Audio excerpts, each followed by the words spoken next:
Okay guys, today is the day we are putting oil cooler on my 1 Series. Now, my 1 Series is my track steed, my autocross car, and my daily driver. One thing this car suffers from is terribly high oil temperatures. If you guys watched the last track day at UMC, I actually got the car shut down because of too high of oil temps. So, we need to address this really bad. So we're going to be doing oil cooler on this car. And we're going to be doing a custom oil cooler on this car, somewhat custom. I originally tried to put an oil cooler setup from a 135i on this car, but since this car is an N51 motor, that is a California emissions vehicle, some of the lines do not fit from the 135 as I retrofitted onto this 128. Now, I know there are some people with 128s that are federal emission cars that have the N52 motor, and they can put a 135i oil cooler on. But that isn't the case for me, so we're going to be doing a custom setup today. So let's go through the parts and go through a game plan of what we're going to do, and we're going to start cutting this car up. So guys, here's all the parts I think we need. Think is a keyword here. So we got our oil cooler. We got a big 25-row oil cooler. This is actually came off the 350Z. I'll elaborate later why I took it off the Z. I got 10 feet of AN fitting, or AN line. I have an oil filter housing from a 135i. Then I've taken the thermostat off. As you guys can see, this is the factory thermostat. It would sit right there. I'm ditching this guy because the factory lines don't fit. I need to use my custom. They make these plates right here. I think this is from Vargas Motorsports. And it basically bolts onto there. And then it has ports for AN lines. So now we can run AN lines on it. To which we go to a 90-degree adapter. We go to our AN line. And then we go to the cooler. So that's going to be the plan. Then I've got various I got like a new oil pressure sensor. These bolts on the oil filter housing have to be changed every time you take them off because they stretch. They are aluminum bolts, new gaskets. So yeah, guys, this is everything we're gonna need. And I think the tool that's gonna save us the most is this E10 ratcheting wrench. You'll see why here in a second.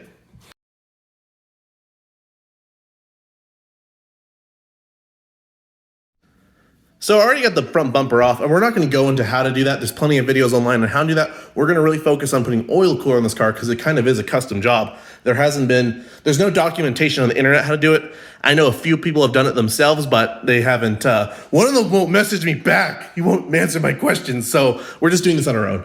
And then other people I know that have done this have put the 135i cooler setup on this car, which as we explained earlier, we can't do that. So we're going to focus on this and trying to document it as best as we can. So, have to take the air box out. This guy's gonna come off. We're gonna put the other one on. AN lines are gonna run through here is the plan. We're gonna run the AN lines through here and either through this opening down here or there's another opening right here. Then we need to figure out where to mount the oil cooler. So the tricky part is there's not a lot of space here actually. I'm gonna mount it here, I've decided. I'm gonna cut some of this plastic away. And I'm going to mount it to this crash bar here because this is a good structural element here that's strong. I can bolt it to this. One of the tricks with you guys mounting this is you really can't go lower than this portion here of this radiator support. You really can't go any lower than that because then the bumper won't fit and you'll just be really close to the ground. Now, I thought about mounting it up here, but there's a few issues with that. It seems like it'll be a really tight fit for the bumper. Maybe I can flip it down and have AN lines running underneath. But the other thing is these are your ducts for air to your air box. So then you're introducing this really hot cooler in front of your air, and then your intake air temperatures are gonna be hot, you're gonna lose power. It's not ideal. I think this is gonna be the best route is to mount it down here. So I've kind of marked out where I'm gonna cut. I'm gonna cut over here. I'm trying to get this lined up. We marked right around here that would be the furthest right we could go before the bumper opening starts to close. And we don't want to put oil cooler behind a closed spot because then you'll just get a hot spot there. So I'm going to pull off this bumper support or bash bar, whatever you want to call it, so I can make a clean cut on this guy, and then we can start mounting up the oil cooler. I'm not going to go through the process of taking this off yet until I'm happy with how the oil cooler is mounted and I figured out a routing configuration for the hoses. Also, one concern I have is I'm worried that wherever these lines run, I might have to cut the air box somewhere. It's going to be kind of ghetto if I do have to do that. So we'll see what happens. All right, we're cutting this guy. Oh God, I know what I'm doing, I swear.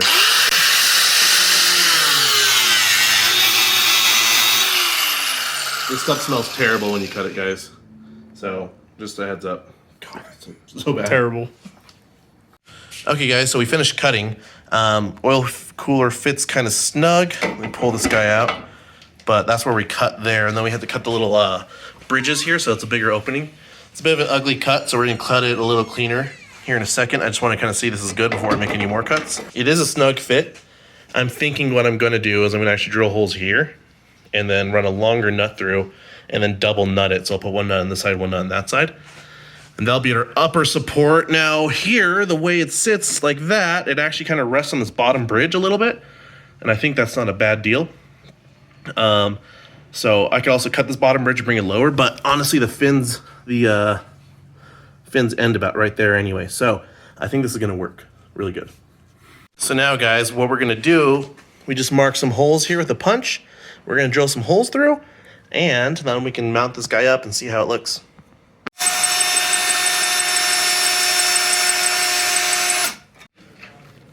So guys, we were struggling with the drill. There's a second layer of steel that's just stupid hard, and I think we need special drill bits for it. So we ended up taking the grinder, cutting wheel, whatever, and we slotted these guys. These are where the bolts are gonna go. So this should still work fine because we're gonna double nut it. Basically the stud's gonna go through, we're gonna put a nut through here, then the stud will stick out far enough out here that we can then fasten to the oil cooler. Yes. Okay guys, so we have the cooler on. The setup's actually working good. It might not look the best. Maybe if I got black bolts, it'd look professional, but I did it. So anyway, it's loose right now, but this gives us an idea. We put the bumper on, and we've got about maybe a finger, 2 fingers distance between the bumper and these fittings, so that's good. You might have to rotate these. I might rotate this guy that way, so that way the line can follow that path. Otherwise, I am feeling pretty stoked on this. We still got to figure out how we're going to route line, though. I'm going to pull this cooler off and kind of trim that plastic a little better. But we are moving forward, that's for sure. So for the next step, guys, get all your friends and get as many fingers as you can in your BMW. So guys, cooler is basically in there. We haven't put the locking nuts on yet. The nice thing about this, though, is when we loosen it from here, if we ever need to take this cooler off and drain it, you just loosen it a little bit and you can pick up this whole assembly, and then you can do whatever you want after that. But it makes it really easy to pull this whole cooler out. I'm stoked. And we got a lot of coverage there.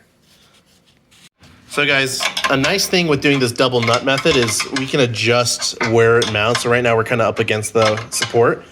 So what we can do is as we push this inside nut out, it forces the oil cooler out, and then we can lock it with this nut here. So this is kind of a nice little setup so we can adjust where it sits exactly. So guys, cooler is mounted. Now what we need to do is we need to figure out how much line we're gonna need. I wanna do that before I crack this guy loose and do this whole oil filter. So how this is gonna work, this N54 oil filter housing, this guy's gonna sit like this. So essentially it's gonna sit roughly like that there. So that way we can get our line measurements. So what we're gonna do is we're gonna put the AN50 fittings on there and then figure out where our lines are gonna end up so we can cut some line. The AN50. Okay guys, so next what we're gonna do is we're gonna take out this oil filter housing. We're gonna do that. I'm not gonna record this part because there's plenty of videos on the internet on how to do that. I will say though, this E8 ratcheting wrench is a godsend, and we're gonna have it done about right. So guys, we got the oil filter housing off. It was pretty easy. All you had to do was snap and that was it. I can't really snap with my left hand, but whatever. So now let's go take a look at the N54 oil filter housing and the AN fitting plate we put on it. So guys, we're just mocking this up, and I think the best path of action is, let me loosely put this here. We're gonna have the hoses facing downwards, and we're gonna have the hoses travel down here and underneath this frame rail. So essentially it's gonna go under this frame rail and shoot up through here. The reason I don't wanna go through this opening is the air box is gonna be there. So I definitely wanna go here. And the reason I don't wanna go over the hose is because the air box again. I think this is gonna give us the least amount of interruptions with everything that already exists, is if we follow this path here and go through here. The only risky part about that is we're close to the belts, so we don't want them rubbing against that. So we're gonna have to mount them somewhere to the fan shroud somewhere, which I think is very doable. I think that's a realistic thing to do. So yeah, that is the plan moving forward. So guys, I didn't explain this earlier. I think I put text up on the video, but to kind of further clarify what we're doing for an oil cooler setup. So it's a 25 row from SetRab. It's a 25 row from Mokel or SetRab, I can't remember, fuck. Anyway, 25 row oil cooler. These come with an M22 port. female port on here. So there's actually an adapter to go from M22 thread to -10 AN to 90. So that's what we're running here. So we just converted it to an AN fitting. So we have a bunch of parts to adapt to this that are available in the catalogs everywhere. 90-degree bend, so we can run line this way. And that's the whole setup here. Now, I think most of you guys can get away with a smaller oil cooler.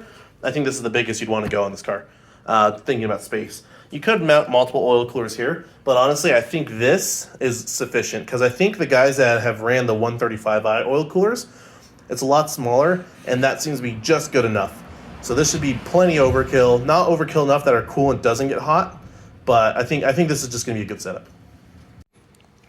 So guys, we got our fittings on here, our plate on here. So now we're just going to reverse the process of installing the oil filter housing. It's going to be the same process on the internet, so we're going to do that real quick. I'm not going to dwell on how to do that. Just make sure you got all the right parts. If this is your first time looking at this, go watch videos on how to do an oil filter housing gasket on these cars. But I'll tell you, you do need new hardware for this, and there's kits online for this. I got all my stuff from FCP Euro. Highly suggest them. They're great to work with. And yeah, so I'm going to throw this on real quick, and then we'll start routing AN line. So guys, we got our oil filter housing on. These guys are on here now. These are all torqued down. Last thing you do, run some AN line. You guys know you've had a project when you started with a perfectly clean work table and it looks like this. So guys, we're just in the process of building these AN lines now for the car. These are just custom AN lines. Custom AN lines sound cool, but it's actually not too difficult of a process to build them yourself. This is also going to be another thing where there's plenty of good videos on how to do it.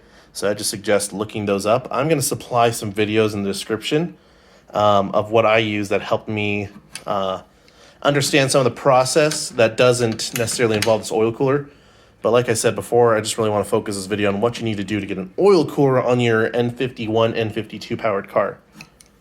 So this is one of the processes, but we won't go into the exact details of how to build an AN line. Okay guys, so this first line we've got routed through here. We've got it going underneath here, to which it comes over there. And then we just marked off where we're going to cut it because it's going to come to this line. Now my philosophy is here, there's not really an in or out. It's an oil cooler can go either way. It's not directional. Left and fitting here goes the left and fitting here, and that's going to be the same concept for the right here. So we're going to go cut this guy real quick, and we're going to install this fitting on here, and this one will be done, then we'll do the other side. Okay guys, the AN lines are done. These are pretty simple to build actually with the right tools. And you just need to take your time, do your measurements. And of course, one line is going to be a little longer than the other because one's going to travel the distance here by the time this one starts. So just take your time. I ordered 10 feet of AN line, and that is just about enough. It's roughly about 5 feet per hose that I need. One's going to be a hair longer, so I'm sure one's like 4 feet and 8 inches, and the other one's 5 feet and 4 inches, right? So, but take your time, get 10 feet if you want. If you feel like you might make mistakes, get 15 feet. I think you can buy it in intervals of 5 feet. So, but that should get you covered. I got Jegs 90-degree fittings here, and their little adapter here. Let me grab it. This is actually theirs. I had the hardest time getting it over the braided line. It was almost like this diameter was just a hair too small. But I pulled the ones I had on the Z off, and those worked great. I couldn't tell you what brand they are. My oil cooler kit for the Z was from Z1. So they might have it listed on the website. I'll do some research and put it up here if I can find it.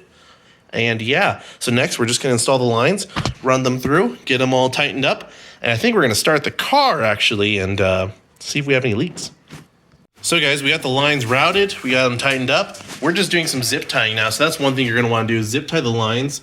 If you're going to route it like me, you're going to want to zip to the line so that way there's tension on these guys so it doesn't want to pull into the pulleys. So while we're doing this, if you want to maximize your time effort, when you hit this stage, you can also start bleeding your cooling system. There's a different video for how to do this. Plenty of videos on the internet. I'll try to link them. But this car has an electric water pump, so it bleeds itself, essentially. I'm waiting for some coolant to squirt through here. It's pretty cool, though. But you can do that while you're doing all this stuff. Okay, guys, we just ran it. Cooler gets warm. That means fluid's flowing through, as it should. No leaks. We're looking good. This is going to work. So, guys, I'm going to drive it around a little bit and figure out how much more oil we need to put in it. I'm going to guess a quart is my guess. I'm going to drive it around real quick, and then we'll report back. Also, I'm gonna autocross this car tomorrow, And that means I'll have enough time to actually drive it around and get some ideas of what my oil temps look like, and then I can relay that back to you guys in this video. So we'll do that here in a second. One eternity later. Okay guys, so it is the day after the track day, and I kind of want to overview how the oil cooler did for reference for you guys. So it was a 100-degree day yesterday. Ambient was anywhere from about 95 to 100. Mean track temperatures were even hotter. We are at high elevation here, about 4,500 feet elevation, which takes a toll on a cooling system because there's less oxygen here. The oxygen isn't as dense, meaning there's less air molecules running past the cooling fins of our oil cooler. So to put that in perspective, so just keep that in mind as I go over results. So I did see about a 30 to 40 degree drop on the highway in oil temp. On the track, I could do about 4 to 5 hot laps before I got to about 290 degrees. For reference, this seems the limit of this motor is 300 degrees. And then your oil also plays a factor in that. So if you have an oil that can handle that, that's your limit, right? So with that said, I could do a cool down lap and come down about 20, 30 degrees in about a lap on that hot of a day, which was nice. Basically, I was able to get the tires greasy before I could get the oil to 300 degrees. Before, I could do maybe 1 to 2 laps before the oil would heat up, and I'd have to do like 2 more cool down laps just to go do 1 more lap. So it was a significant improvement, meaning I'm not doing that many cool down laps. I can drive the car a lot harder for a lot longer, and it seemed to have helped. It helped. You want to add about another 750 milliliters of oil. So I know this car takes 6.5 liters of oil. My motul comes in liters, so that's why I'm referencing liters. So you want to put about 7.25 liters of oil first time, and then every other time you change it, if you don't drain the oil cooler, then you'll just put in the 6.5 liters. In quarts, that would be about 7 quarts of oil is a normal factory oil change on this car. So you'd be putting in 8 quarts of oil into this car, and then every time you do an oil change after that, if you don't drain the oil cooler, only put 7 quarts in. Now that's only if you get the 25 row like I did. If you get a smaller one or bigger one, then it may vary. You may have to just figure out the volume through the oil cooler manufacturer. But with that said, I'm really happy with the results. Here at this high elevation, it's really hard, especially on a hot day like it was yesterday. I'm sure on a cooler day, I might be able to do the full 20-minute session without an issue. One area of improvement might be doing some better ducting to the oil cooler. So the idea there being is right now air is just hitting it and can be going around the cooler. If I duct it to force the air to travel through the fins, that can help heat convection a lot. So anyway, I hope this video was helpful to you guys. If you guys have any questions, leave a comment down below. I'll try to answer it. And I'll try to put plenty of subtitles on this video to really give you guys some good answers because there's not a lot of info on how to do this. So anyway, I hope this was helpful and thank you guys for watching.